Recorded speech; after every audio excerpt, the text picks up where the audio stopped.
Croft. I'm with the Academic Affairs. This is Neva Lozada, the Director of Student Success and Retention. And this is a shared PDD session that relates to what we call retention intervention, or interventions, if you prefer.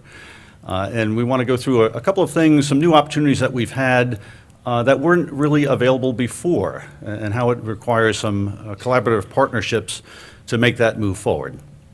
Among our team here, I will note Mohammed Hassan. He is running another PDD session about open educational resources. So he's in another building across campus. He's unable to join us, therefore, for this session. We have Mark Zapara, our Director of Learning Support Services in the Nancy Thompson Library Learning Commons. Mark? He's the tall one. Okay. And we have Elia Serafovic, our Managing Assistant Director in NTLC. She joined us in mid-December, and she's moving us along as we engage with the university community. So again, thank you for coming.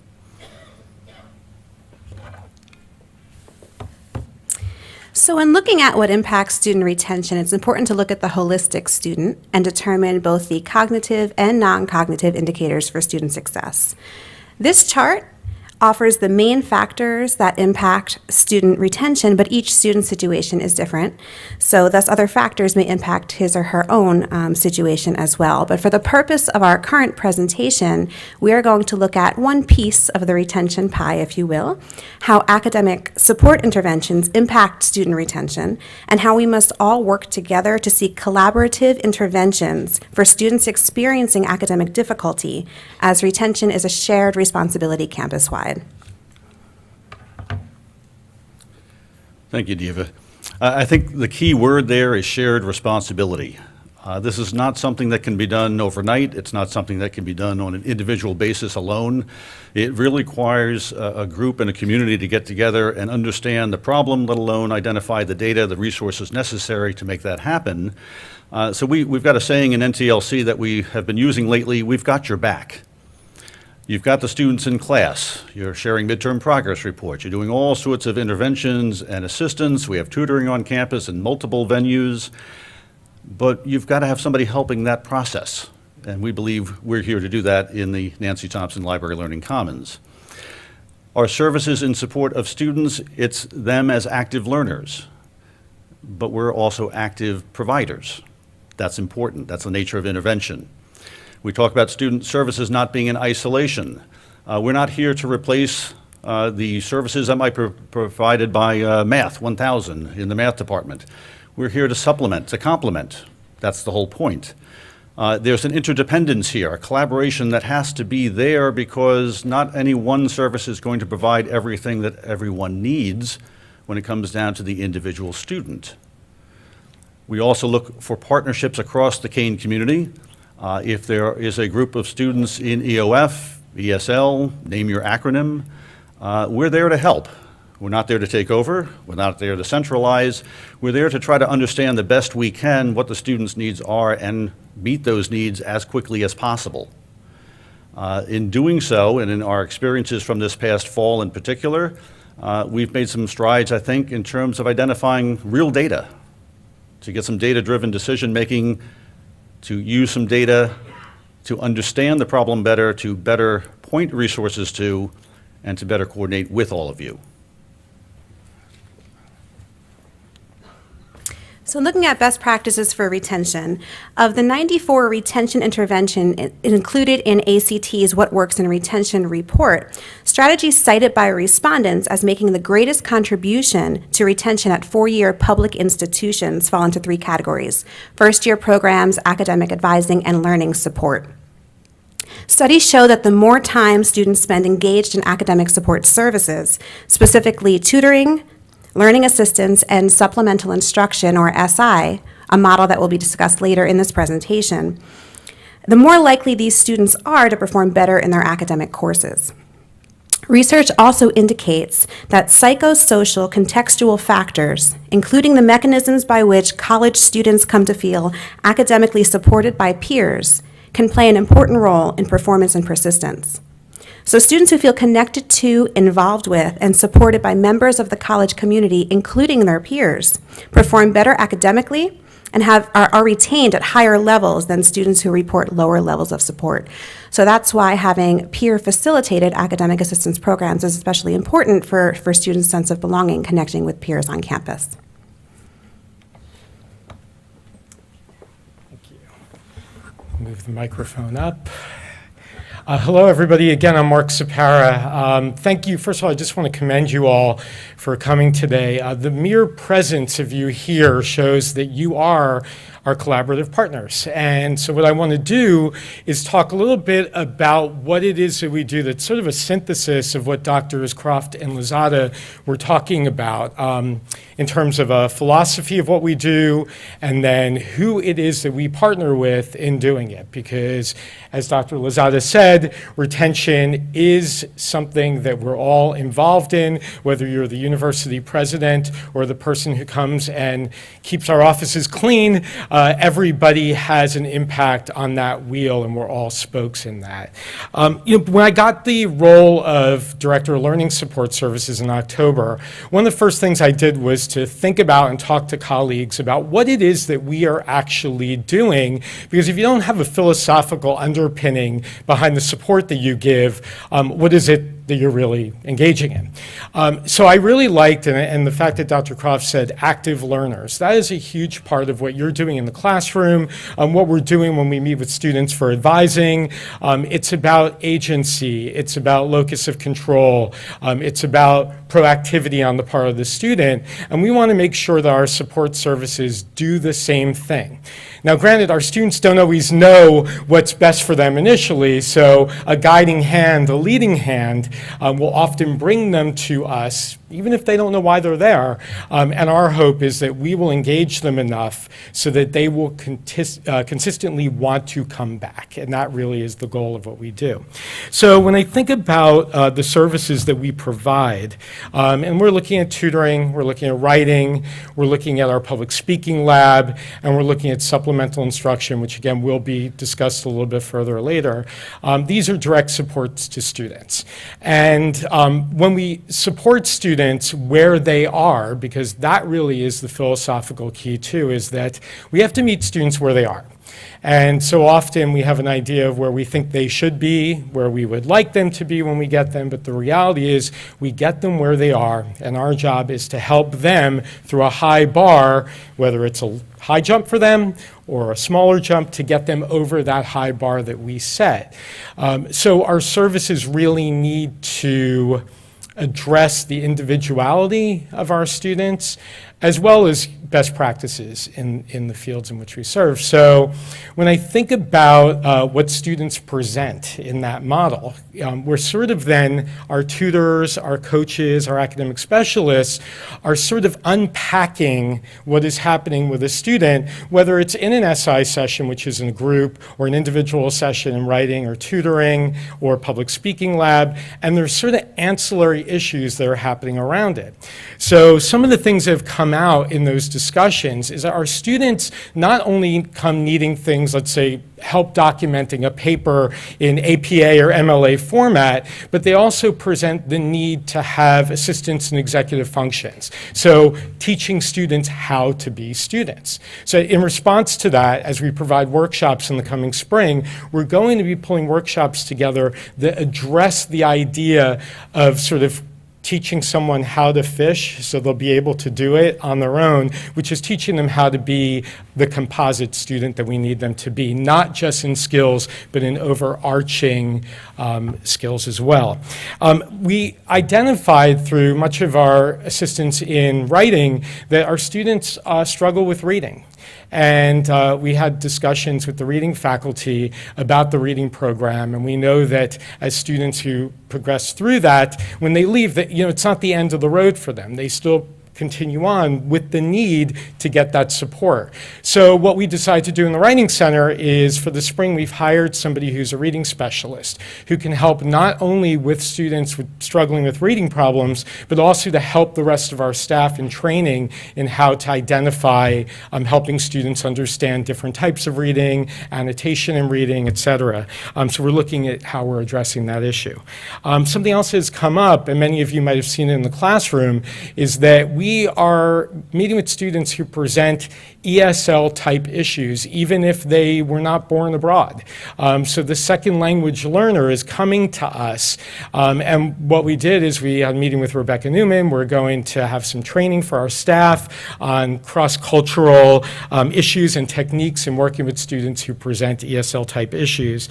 And then finally, well, I shouldn't say finally, but most notably in that group is students who present with disabilities.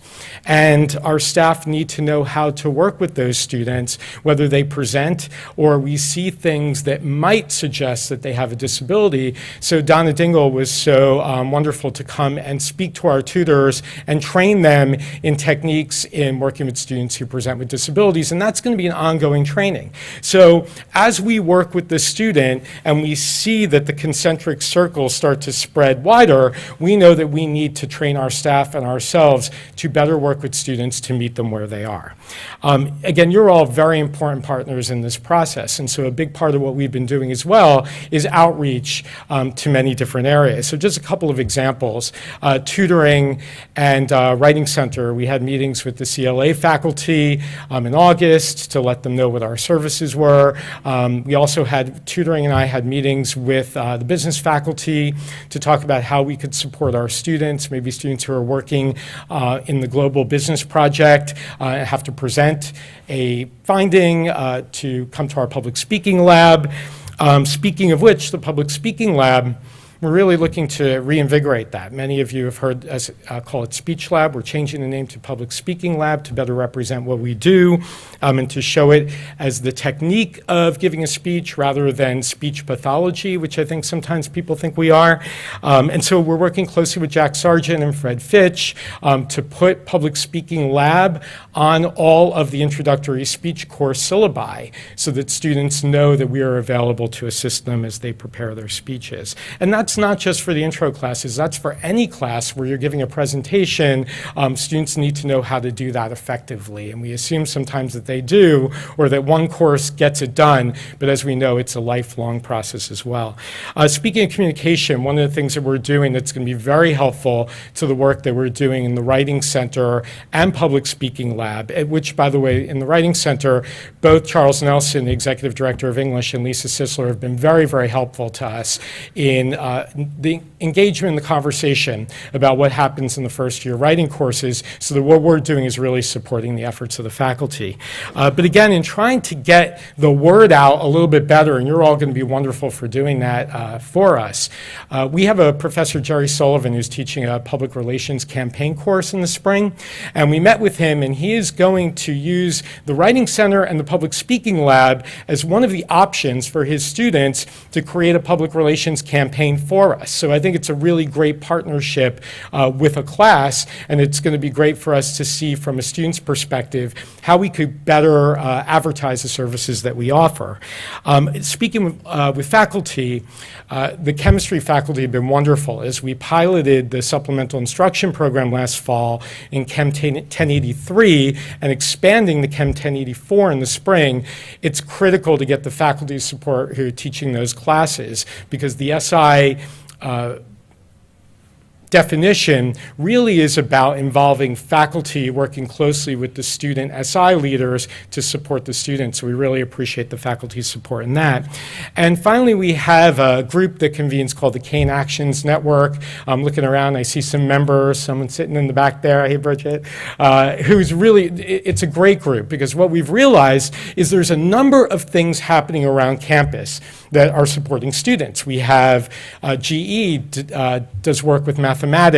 EOF has a robust academic support system. We have tutoring that's going on in the residence halls. And so the Kane Actions Network is bringing together those voices to discuss what it is that we're doing. How are we doing it? How can we better standardize the things that need to be standardized? And then how can we get the word out to students that we have all of these services available and where they need to go to access them?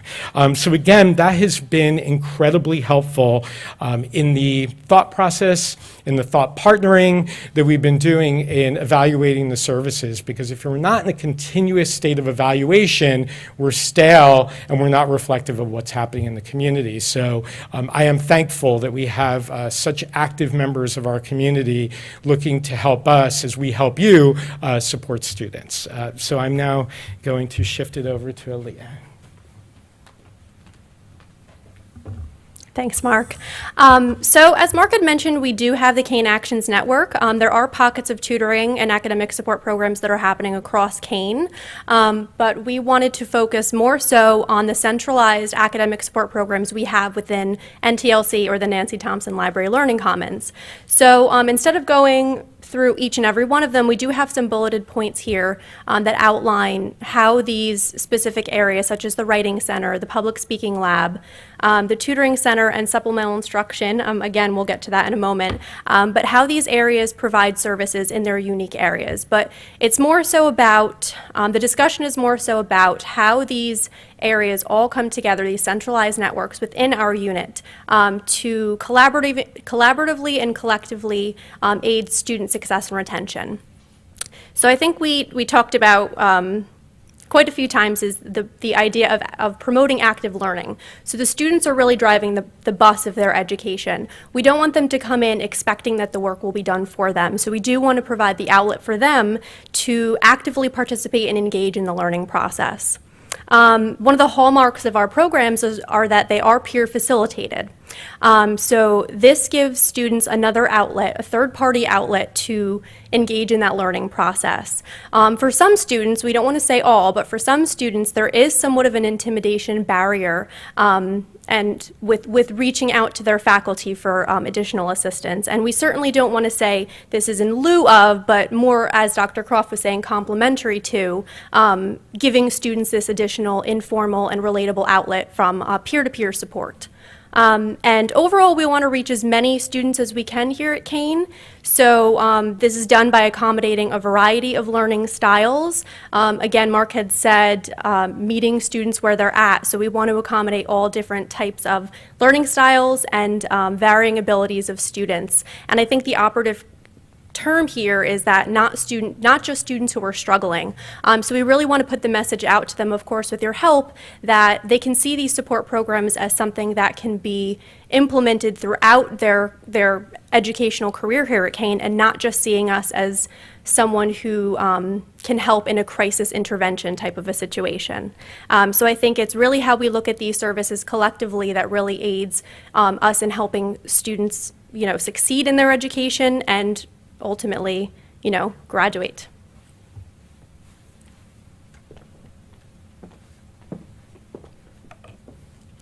In discussing retention interventions, it's important that we move the needle from retention being something that's reactive to coming up with interventions that are more proactive.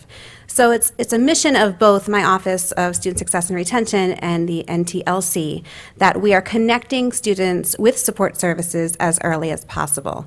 So in thinking about that proactivity, so before students even start their first fall semester as freshmen, we are connecting them with resources.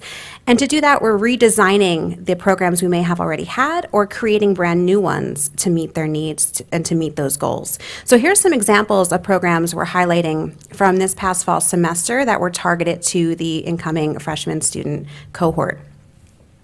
So for example, one thing the NTLC did was redesign their programming during summer 2018 new student orientation, and that was strategically designed and intentional to make sure that students had face-to-face connections with staff in NTLC.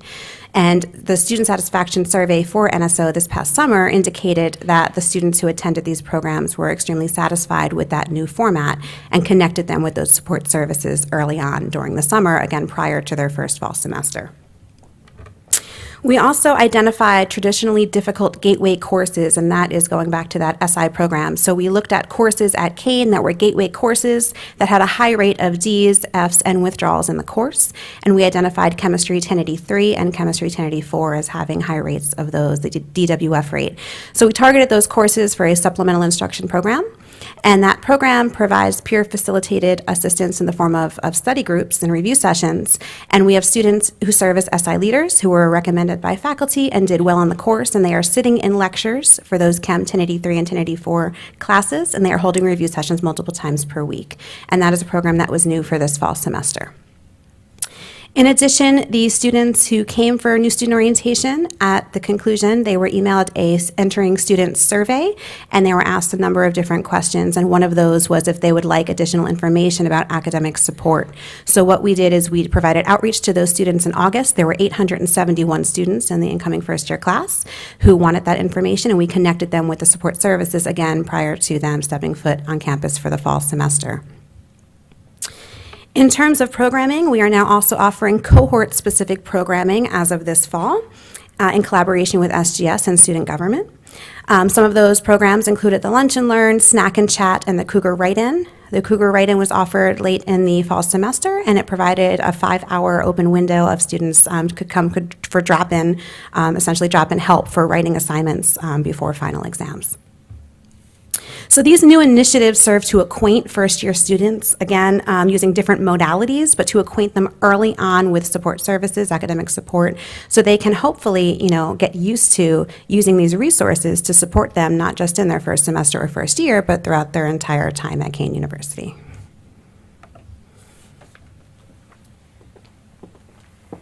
Okay, thank you, Neva. So now that we've talked about some of the things that we do, we're needing to look at how we do it, how we collect information on it, what impact our programs are making. So I'm going to talk a little bit about the technologies that we use, some of the assessment that we've done, and then some exciting results that we have found already. I remember when assessment became the hot ticket item, maybe in the mid-2000s, when Middle States was coming around and sort of dinging a bunch of institutions for not really doing assessment well. And I remember being part of those discussions and thinking, I'm a humanities guy, I think in ideas, but this kind of makes sense that if we're making decisions and recommendations based on just ideas or just instinct, or we think we know that we're doing it right, sometimes we get kind of lost in the quagmire of those conversations. And so data and assessment give us the ability to sort of pull away from that and give it the 10,000-foot look and depersonalize some of those things, because sometimes we'll realize we're right on target, and other times we realize we are not, and that's perfectly fine.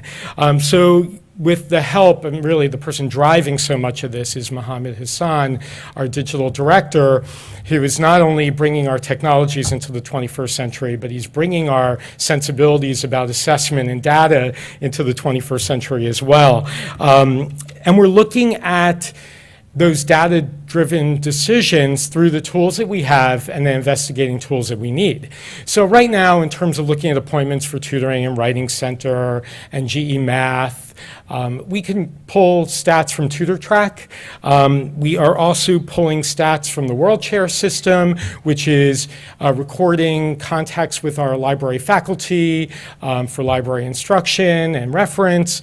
We're also pulling stats from Campus Labs, which is a program we use to mark the attendance of students at events. And so we have these different things going on, and thank goodness for OCIS that has been really wonderful in helping us figure out how Ellucian can get some of those systems to talk to each other. We just know that we need to do a better job at looking at how that happens and making it just frankly a little less wonky for us, and be able to take an aggregate, and I'll talk a little bit more about that in a minute. Some of the things that we're looking at for the future that are really, really exciting, and Neva has been really the driving force behind the Entering Student Survey, which next year in the summer this year I should say in the summer, is going to translate to using the College Student Inventory, which is a comprehensive student survey that will be given during new student orientation, that is developed by Noel Levitz, tried and true and tested, that will identify at-risk students based on a number of factors, non-cognitive factors. 1,400 institutions in the United States use this product, and the results are going to be fantastic. We're going to be able to really learn a lot about our students ahead of time so that our interventions, again, can be much more proactive than reactive with the students who need us most. We're also looking at how different data platforms such as Starfish, Suitable, other student retention software can also help us in the identification of students at risk that have effects on advising, on academic support, on counseling services, a number of different areas. And then in the NTLC specifically, something that's been really important to me, because I'm loath to make direct connections to one support service or two to an overall schematic of retention. Right? Because there are many roads that lead to that. But what we need to do a little bit better, and we're talking about that, is looking at when a student comes to us, not just tutoring in isolation, not just SI, not public speaking lab, not 2 appointments with a reference librarian, but all of it. When they come in and a circulation staff member helps them navigate our LibGuides, do we record that? What does that mean? Because if at the end of the semester we're not able to get a big snapshot on a student interacting with us in a number of venues, it is difficult to make connections with performance if we don't have an idea of what their level of engagement is with us. So we're looking at that as well. And so much of what we do now is connected to the idea of developing outreach protocols, interventions. The best one I can think about recently when it comes to coordination happened during midterm progress reporting. That was really an effort of the registrar providing data, of the Vice President for Academic Affairs Office, particularly Joy Moskovitz, helping us, and other tutoring programs that are running throughout campus, sort of having that conversation about what we can do for interventions after midterm progress reporting, which led to some things I'm going to talk about in the next slide. And the questions that have come up are really important ones for all of us to answer. So we're asking, how do we best use technology to support our efforts and not have our efforts support technology? So we have to kind of do a process analysis and then figure out how technology is going to best help us solve that problem, as opposed to looking to the technology to solve the problem for us. We also have to think about data architecture, which is, what are the rules and the policies and the methods that we use to collect data, to analyze it, to disseminate it? How are we doing that? And then what other ancillary things come into play, like FERPA? When we share out this information, what issues of privacy are attached to that? So these are the questions that are springing up from these data-driven decisions that we are making, which for me, again, as an English and theater guy, has been a good lesson for me to learn, to see the other side of how we think about what it is that we do. I want to talk, so, of course you take a look at this, you go, oh my gosh, what is this? Let me walk you through what we're really trying to show you here. So if you look at the chart here, the graph, what we did is we took a look at our daily tutoring and writing center statistics from the end of September through early November, monitoring when students were coming in, and then looking at key moments that we made efforts of outreach and what that might have done to our numbers. So if you see, we're sort of going along. Now the spikes that you see early on, the 96, the 100, that's happening on Wednesdays. And so that's kind of informing how we're doing some staffing decisions. The lower numbers, the 26s, 27s, 24s, are happening on Saturdays and Sundays. So we're wondering if that's an issue of need, or are we not letting people know that we are available for these services on Saturday and Sunday? So we're looking at that. But then we start kind of checking out the middle. And as we go along, we see what's happening, and then October hits, and midterm progress reporting happens, and many of you were involved in that process. So the progress reports came out, and what we did at the NTLC is we got those reports and we took any of the comments that faculty made about students recommended for tutoring and for writing, which wound up being 345 students, and we, from that point, said, okay, let's reach out to those students directly and let them know about our services. So we contacted those students via email, we sent out something nice via public relations, and we figured that that personal contact with those students would be helpful. We also wrote to the faculty and thanked them for making that recommendation, because we believe that if you know that we're following up, that you'll continue to make those recommendations to us. Along with that, it just happened right after midterm progress reporting, we were hosting an event that week anyway called Snack and Chat.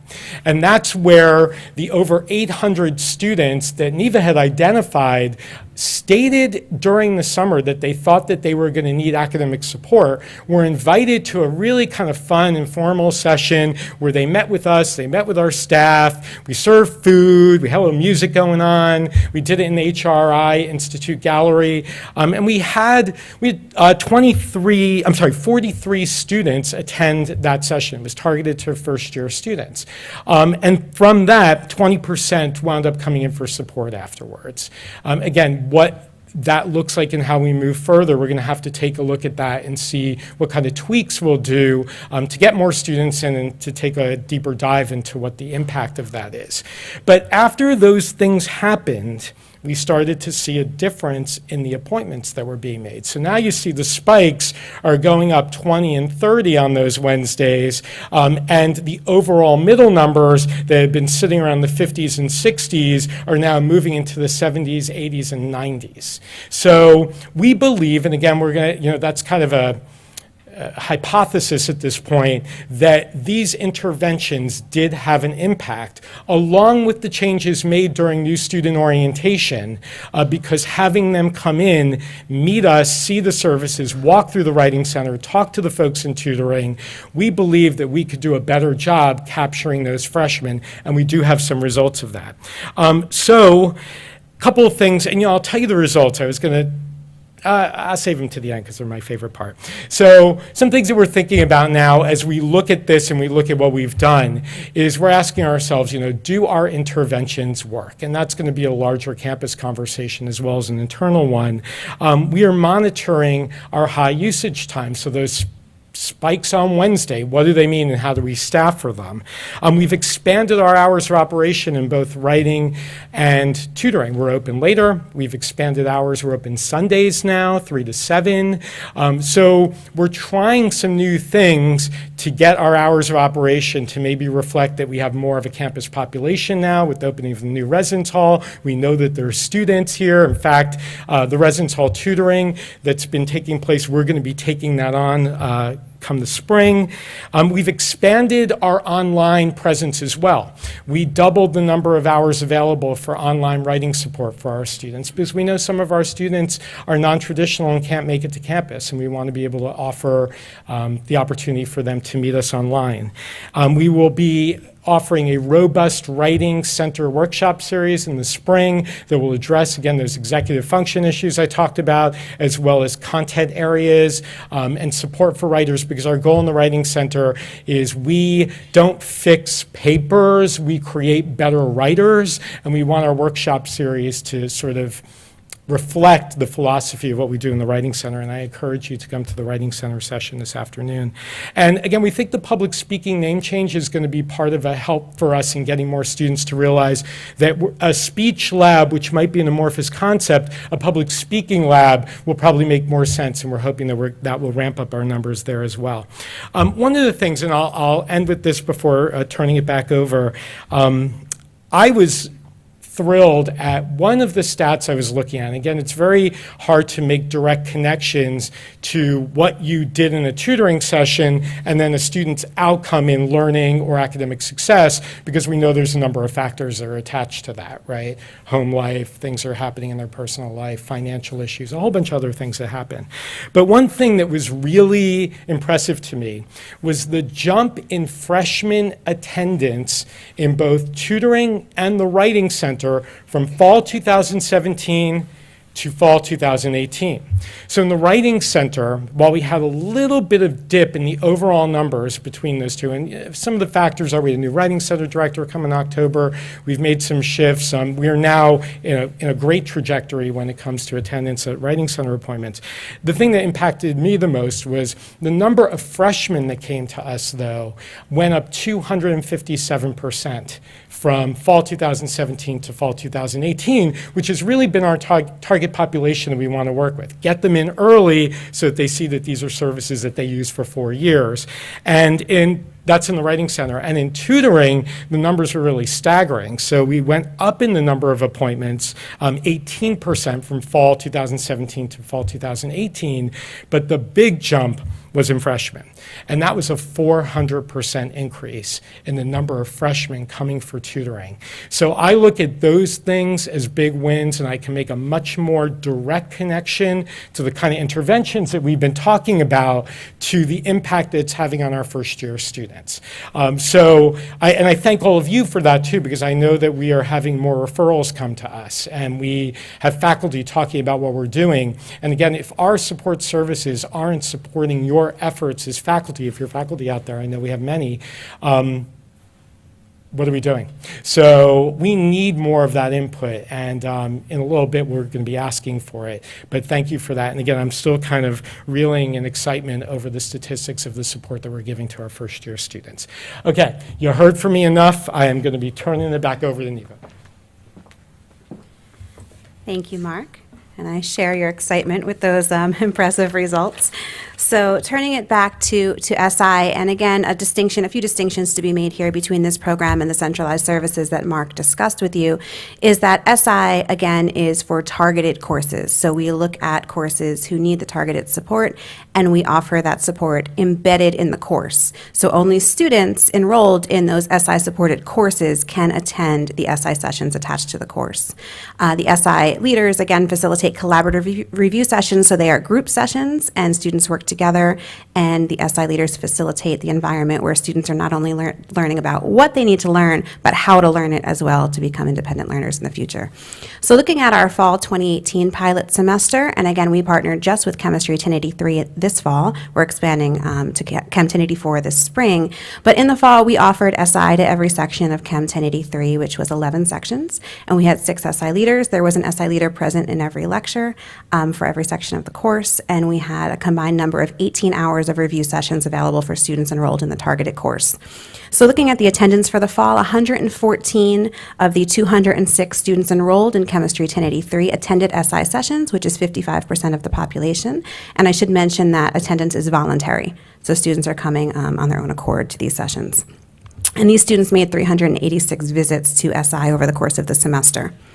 The mean final course grade for all students enrolled in the course this fall was a 1.9, so about a C minus. And the mean final course grade for students who attended SI regularly, and by regularly, I mean 5 or more sessions over the course of the semester, the mean average course grade for those students was a 2.7 B minus. So right there, you're looking at a full letter grade difference and a 40% increase in course grade. I do want to note that it is important for the SI program that students attend regularly. So if a student comes one time over the course of the semester, that's not going to be enough to impact the performance. And you always have those students who will come once at the end of the semester hoping the SI leader can give them all the information from the entire course. So you want to make sure that if you are participating in an SI program, that the students are encouraged to utilize that resource regularly, because that is the point of having this resource available to students embedded in the course. We also looked at the withdrawals in the course. Again, because it's embedded, having an SI leader present almost gives students that sense of confidence that, hey, there's someone in this class to help me from day one. I don't have to seek assistance. I don't have to find support on campus. This is a person I can go to. So the hope is that having that support embedded again will let students know that they can stick it out, that there is support for them. And that showed in our results. So in looking at the withdrawals, 13% of students withdrew from Chem 1083 this fall, which is the lowest withdrawal rate for the course in the past 5 years. We also gave out an end-of-semester assessment survey to SI participants, and of the SI participants who completed that survey, 92% indicated that the SI sessions were helpful or very helpful to their success in the course, and 90% of participants indicated that they were likely or very likely to attend SI if offered in their future courses. And also there was an open-ended section of the survey in which students can express any comments that they may have had, and there's a few that I have on the screen here. So the only reason I'm passing Chem, wish I had it for every class and came in clutch before my exam. So I think right there that shows, the impact that the students felt in their perceptions of how the program may have impacted, again, their success in the course. So we're looking forward to expanding the program, not just in the spring, but in future semesters to incorporate more courses who meet the need to have SI support in their classes. And again, as Mark had mentioned, it really requires faculty partnership to make this program successful. So I thank all of you in advance, whether you have participated or will be participating in the future with SI. We really thank you for that partnership.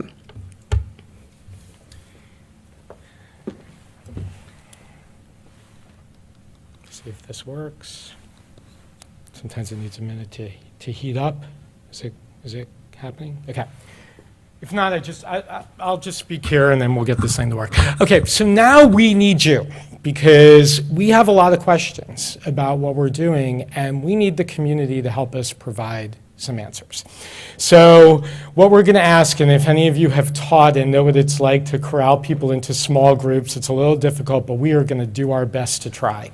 So what we would like is for you to get into groups of 4 to 6 people, maybe grab your neighbor, some people around you, because we're going to ask you to discuss some questions that we have, and I would like to just let you know how we thought about these. So we want to kind of take the presentation, the thoughts, and we need to tie them together. We need to think about how the faculty are involved, and we need to think about further assessment of what we do. So the questions that we have are, you see above, in the tying things together area, how can we better standardize the academic support given to students throughout the campus? As I talked about the Kane Actions Network and a number of things that are happening. How can we better communicate these services to students and the campus partners? If none of you know about it, none of you are referring to us. The faculty piece is very important as well. How can faculty partner with us to incentivize students' engagement with support services? And how can we best support the faculty in supporting our students? So what can we do for you? And in assessing what we do, how do we use data to assess what students need? Many of you might already have some great ideas in your own units you'd like to share. And how do we best assess the impact of services for our students? So if you can get into groups, this is not working, so I'm just going to put that down here. If you could get into groups of 4 to 6, and in that group, discuss one of these questions that you would like to grapple with. We'll come back in about 10 minutes, and then we'll ask for some feedback, which we will take down and take very much to heart. So thank you. Please give this some thought, and we look forward to hearing what you have to say.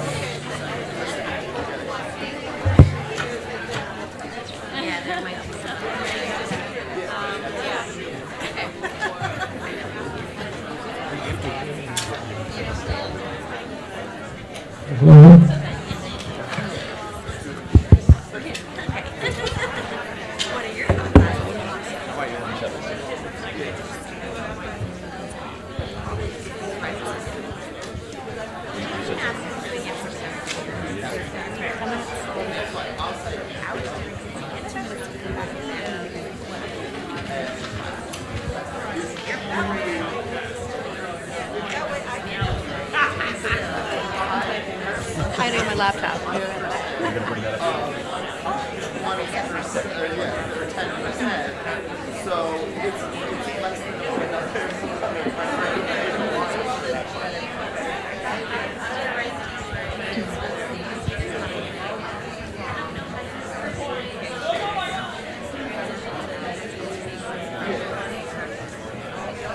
don't know. We're not projecting it, right? Okay. You're just taking notes and then what they answer back so we have the data for suggestions and things like that.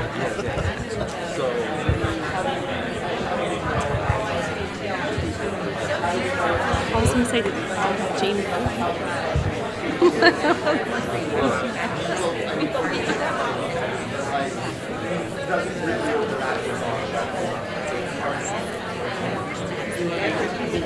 Susan published documents special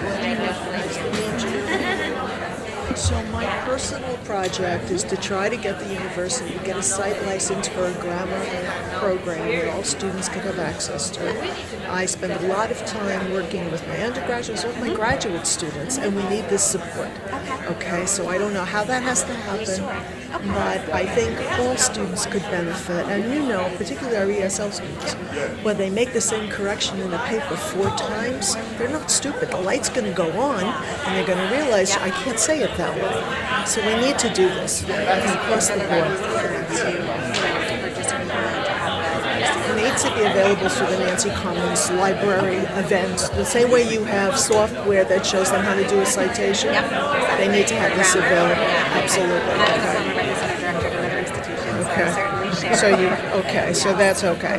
And then I am very interested in issues of grit and mindset, and and there's some research coming out of Texas that's very interesting. I don't know if you know Lone Star College in Texas. Okay, so they have hired Dr. Eric Stoltz, and he's someone who has a whole program with Pearson on growth mindset, and they've literally trained the faculty, divided them in half, and looked to see what happened with freshmen. And they were in the class with folks that knew something about grit and mindset and were able to tailor some of the assignments. Okay, and it was an effective strategy. That's great. And then at the University of Texas at Austin, they've done something simply by taking testimonials of kids who've come from the same kinds of backgrounds as the kids who typically struggle, and having them talk about how they didn't think they were going to make it, but they did make it.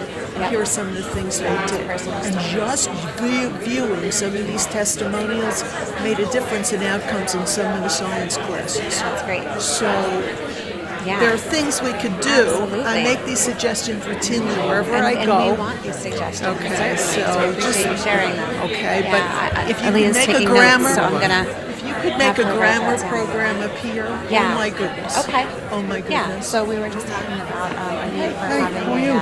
an online grammar resource. We need to have something for students. Yeah. Have these issues with my graduate students. So we really need to do this. Citations. Right. This is, should be a given. But all students have access.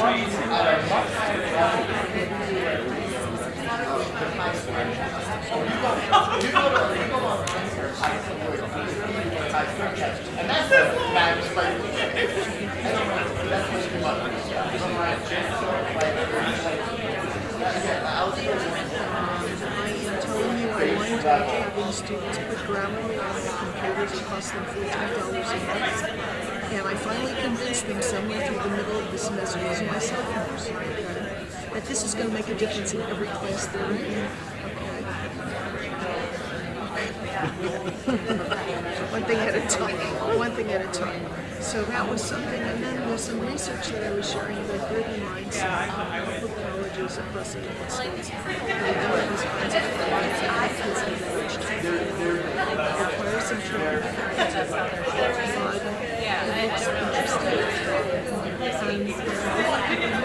looks interesting. And kids from minority backgrounds, and them who've been successful do testimonials. They're available on the website. Kids can view them. It's part of the freshman orientation program. And Caliphate stuff. We don't have any suggestions. And it's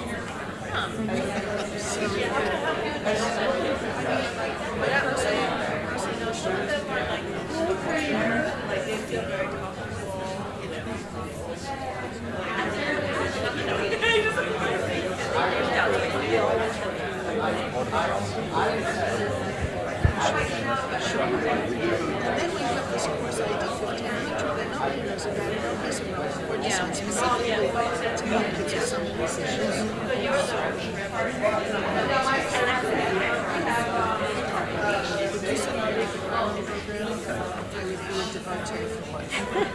Well, and if we don't do it, no one can.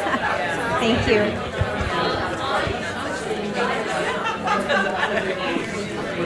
And that's the thing.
Actually, that's a good idea. Yeah, do that. I'll come back. I was taking that. Okay. And unless I'm maybe- moving. Okay, well, I can do that. We have about 2 more minutes if you want to finish up the conversations you're having with your groups and think about some of the areas you want to bring back to the larger group for discussion.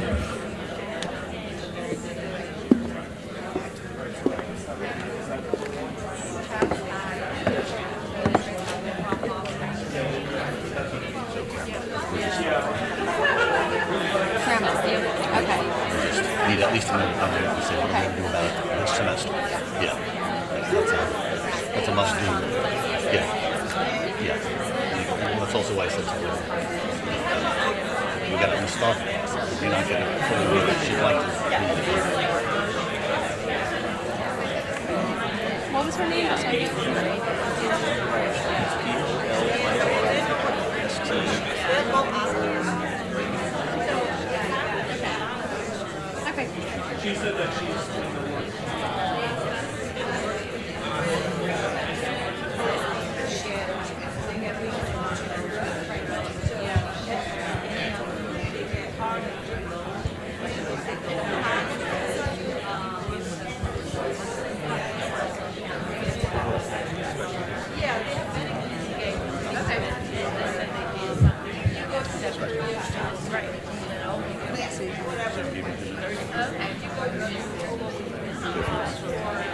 So we don't abandon the stage. But you told him 2 minutes. I did.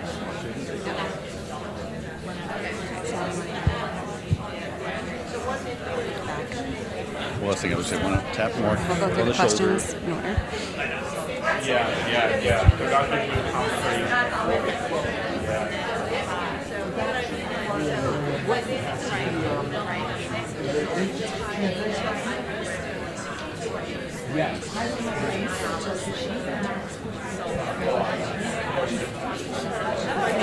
Without a doubt, because, yes. Do you need to talk any more about it after this, or is that pretty much it?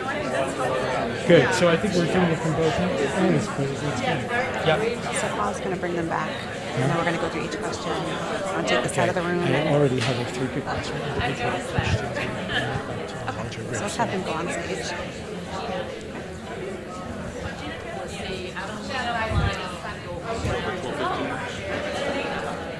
So we can bring them back. No. Yep. So we're going to have to, I would say we're going to have to, well, what we might have to do is just say, we have one group respond to question 1. Okay.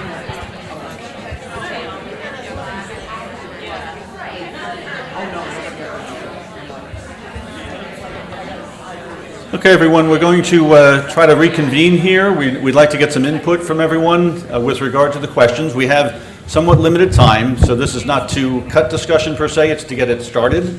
We're taking notes. If you do not get to share something today, we ask please that you share it with us directly or send it to us by email. That's fine. Neva and Mark are going to be on the floor, moving about as necessary. We have 5 questions that were asked, so what I'd like to recommend is that if we could have one group perhaps share the thoughts that they had with regard to question 1. We can move from there through the questions so that they each have a chance to respond, but we do have limited time. We don't want to hold you up from lunch. Okay? I see a hand over here. Okay, whoa. We talked a lot about communication and just communicating with faculty members about the services. That would be a good idea. This is question number 1. Yeah. And then also T2K classes. I don't know if it's possible to talk about support in those classes. Is there a link on your website to these services? We don't know, but we had that question. Okay. And get points. There is a link. We are working on making our website more robust. By the way, this is very loud, so keep it. And so we have to do a better job with that. And also the aggregate of services that are being offered around campus, we want to put them in one place because I think that's really important. And yeah, communication is huge because Can you send faculty an email before the semester begins, highlighting all these services and ask them to discuss this with their students? It would be helpful. Great. Great. So can an email go out to faculty asking them to discuss these services? Yes. Aaliyah is taking notes on all the things that you're saying. Great feedback.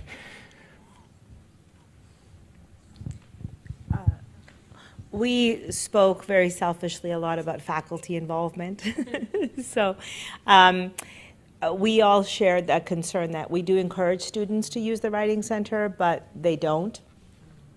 And so we talked about maybe having as an incentive, because if it's worth points on the syllabus towards their grade, then they'll do it. So perhaps having, first of all, breaking down the writing process into steps, so outline, draft, feedback on the draft, submit to Writing Center, so that there's points, and then, having verification that it's been submitted to the Writing Center and the edits have been incorporated, perhaps might be a way to incentivize them to use the services that are available. We had a question about, in terms of supporting us, we all talk about how to do literature reviews, when they're going out to write a paper, and talk about the quality of the different types of literature, i.e. peer-reviewed, which websites are credible, which are not, so on and so forth. Do you talk about those things or teach those things or tutor about those things in?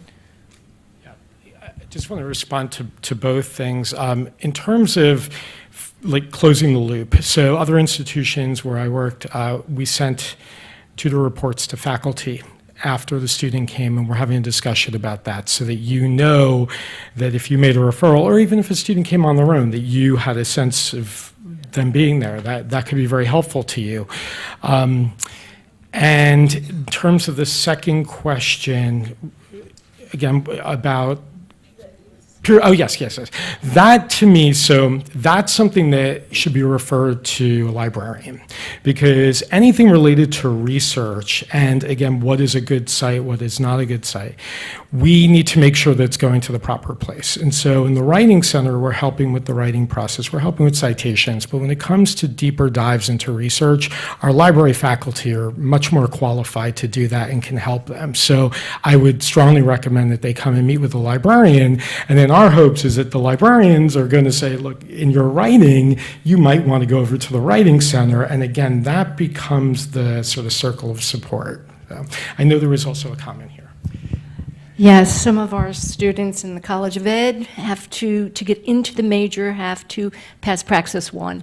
And certainly the reading and writing, they do struggle with, but a larger number struggle with mathematics component. And I know you spoke about the chemistry classes, the SI support, that if there were some type of centralized location that some of our students could go to for some of that mathematics support would be, I'd love to see those numbers improve like you saw in the chemistry classes, would be really good, because I know some of our students have gotten so frustrated that they leave and they don't become the teachers and that I know they'd be able to do if they could pass that mathematics component. Thank you for, I don't think this one's on. Thank you for that feedback. So we are looking at, again, those DWF rates, the courses that are in highest need for that type of embedded support, and a lot of the math courses are on that list. So we, again, had a pilot with just one course, but we are expanding. So slow expansion to make sure that we still have the same level of effectiveness in the program and training and supervision. So on our list, hopefully for next academic year, starting with the fall, would be to start adding those math courses into our SI program to get that embedded support. And then by default, those education majors required to take the math courses would have that as well as part of the course.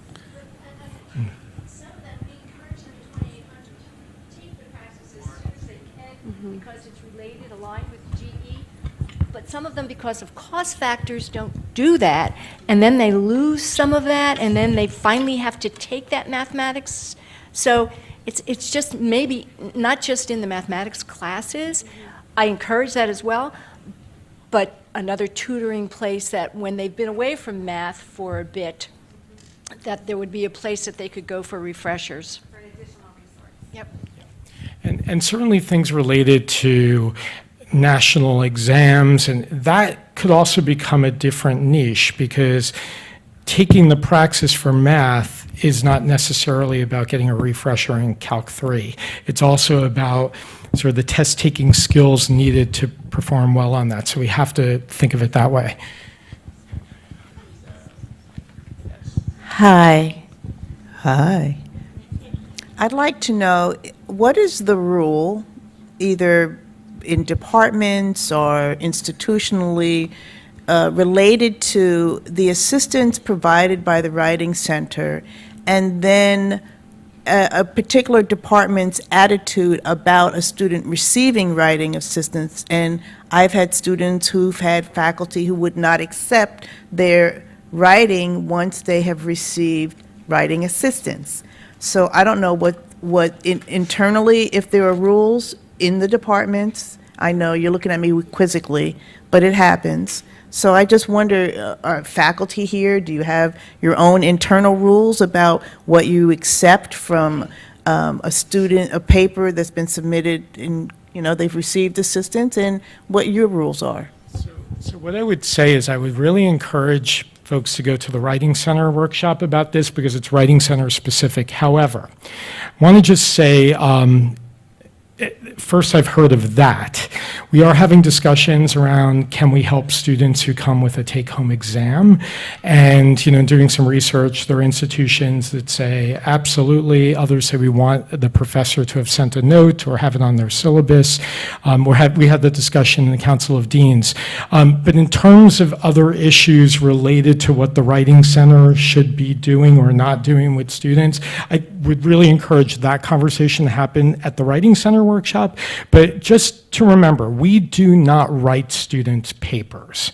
And our goal is to serve as a coach to help that student along. They're writing their papers, we're helping them with techniques. We do not address, we don't talk about the content in terms of, you know, that's right or wrong. We talk about sort of the readability. Do you have a thesis? Do you support your thesis? Do you conclude it in a way that makes sense? Did you document properly? You know, and then really helping them also with the syntax and grammar and things like that. But no fears that somebody's writing a paper for them. We do not. Oh, yeah, well, I just think if they do have a thing that they don't want people to go to a Writing Center, that would be probably the concern that someone else was doing the work for them. Yeah, I don't think so. I mean, I would recommend please go to the Writing Center on your syllabus.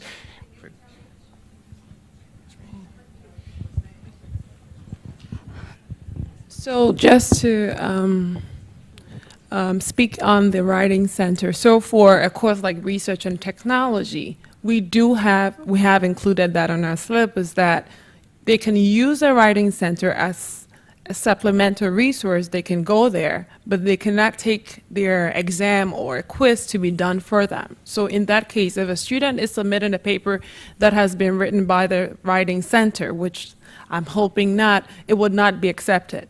That is something that we have included internally on syllabus, and students are aware of this. But if my student has a draft and goes to the Resource Center to get feedback on grammatical, punctuation, I'm not talking about substantive impact. Right. Hello? Have that, you know, those inputs made and then redo their work and submit it to you without. So once again, depending on the course, so for Research and Technology, for instance, that is allowed. But maybe for like English composition or maybe an intensive class, their rules might be different, and this is always indicated on the syllabus. So it would differ from instructor to instructor. But If I could just jump in a minute, I think we're getting partially, as Mark indicated, really a deeper dive into the Writing Center aspects, and this is important information, but I think we want to reserve that more strictly for that area. These are important concerns. We're trying to make sure we are providing the right services as well. But Yes. we do need to kind of move on to our third part, which you're kind of getting to anyway, which is the faculty involvement. Real quick, just to talk as somebody who is a faculty and also worked in the Writing Center in the past. In the most recent template, it was indicated by the administration that we, the faculty, have to identify if we want the students to utilize the Writing Center for tests, take-home tests and quizzes. And that's definitely something I'm going to be asking about in the Writing Center session. In the past, the Writing Center, the philosophy has been to not focus on grammar, so I'm interested in the next session to see what has changed. But I had a real quick question about the retention office, Neva.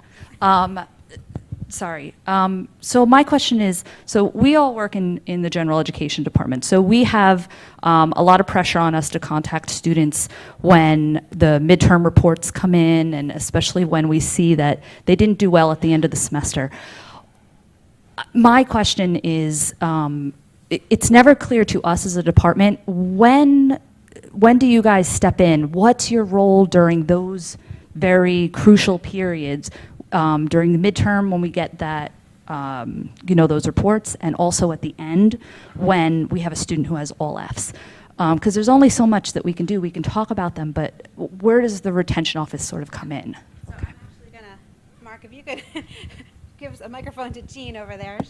Jean is a member of my team in the retention office, and she does a lot of extensive outreach to students. When those midterm progress reports came out, she already began outreach to the same students you're probably doing outreach to as well, and she steps in very proactively in that process. So I'm going to let her explain that to you. Thank you. At the beginning of the semester, we usually reach out to faculty saying, what are the criteria for referring to our office? If you notice the student isn't attending, they're having trouble and all of this.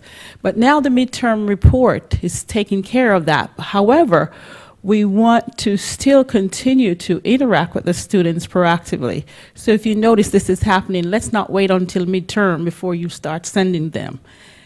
Reach out to us. We are there to try to meet with the students. And even though it's a lot of students, we still try to make sure we meet with them, find out what's going on. A lot of times we become the triage center because we realize that some of the things that are happening with the students are external to what we do. So we refer them to different areas if we're not able to work one-on-one with them. So we do appreciate your sending them.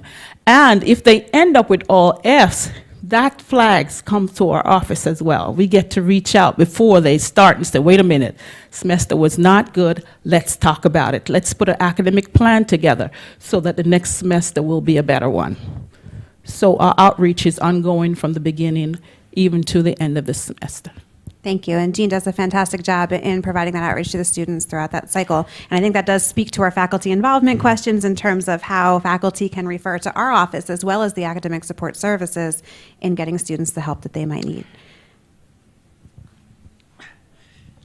I'm Wolde Wubne. I'm a professor of mathematics. I want to know a couple of questions. One of them is the criteria for selecting the tutors, who selects them, whether they're capable of tutoring the subject that we're interested. The second one is the question about the online tutoring. The online tutoring will be very helpful for our commuting students, certainly, but I also whether the system is really online, really. If so, I would really be interested to know how that works, and it would be of interest to me. So I'll answer the criteria for selecting a tutor, which also goes back to another question that came up in the back with another faculty member. So we'd like to see a 3.0, we'd like to see a B+ in the course, but to me, the best thing is to have faculty reach out to us with recommendations of students that they believe would be excellent in tutoring a course. And sometimes a B could be reflective of incredible content knowledge, and I hate the hard line. So I would much prefer that we get recommendations from faculty about students who they believe would be great tutors, because if we hire someone like that and you believe in them, you're going to send your students to us.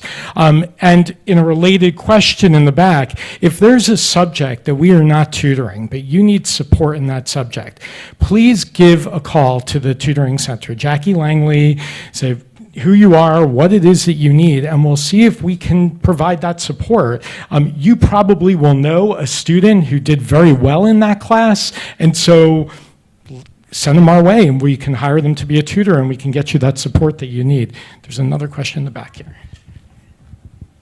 So, piggybacking on that, I did that at the end of the semester, and I was told by whoever answered the phone that that wouldn't necessarily be able to be accommodated in our specialized area. So I feel like I'm getting mixed information. I called over there, I asked the process, our students aren't being supported, what do we do?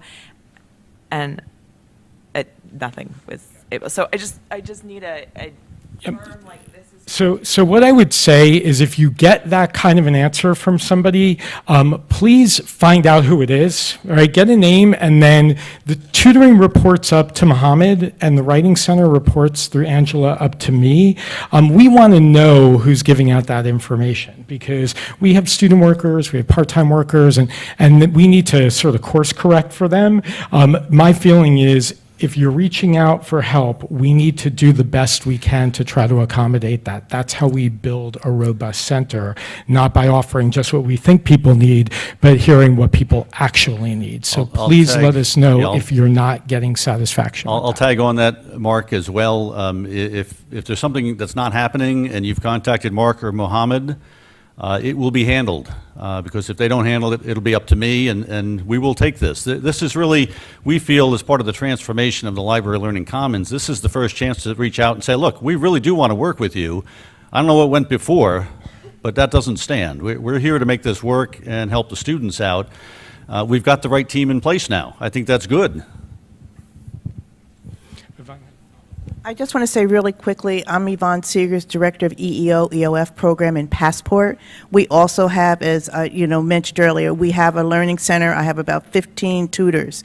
When our students need assistance, faculty often reach out to EOF. We have 5 counselors that support our students, so we support them with feedback from faculty, and we also provide tutoring when we look at the midterm evaluation. So if we get when we review all of our midterm evaluations, we will reach out and direct our students into tutoring. But faculty are just as welcome to contact our office. If you look into your program evaluation for the student evaluation, right under their name on the first page, it will tell you how a student's admit code, and it will say Passport or EEO. And if it's an EEO or Passport student, you can email us directly, and my counselors and our associate director is here, and Ms. Bailey, who's the coordinator over Passport. We're always there, and Mr. Longman, who's the head of our learning center. So I would encourage you to reach out to us, because we will also provide additional support.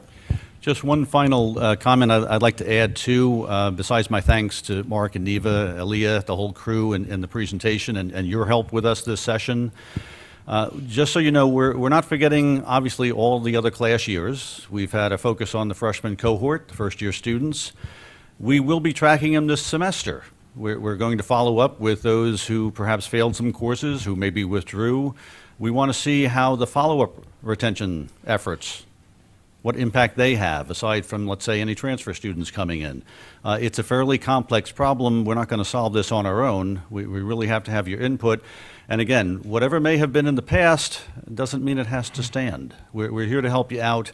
We need your input. This is not something we can go it alone, and I think that was brought forth very, very well in the presentation and the material that we had. So rather than hold anyone up for lunch, we'd be happy to stick around and have some follow-up conversations with you. We appreciate your attendance. We really thank you for your inputs, and keep it coming, please. We need it. Thank you.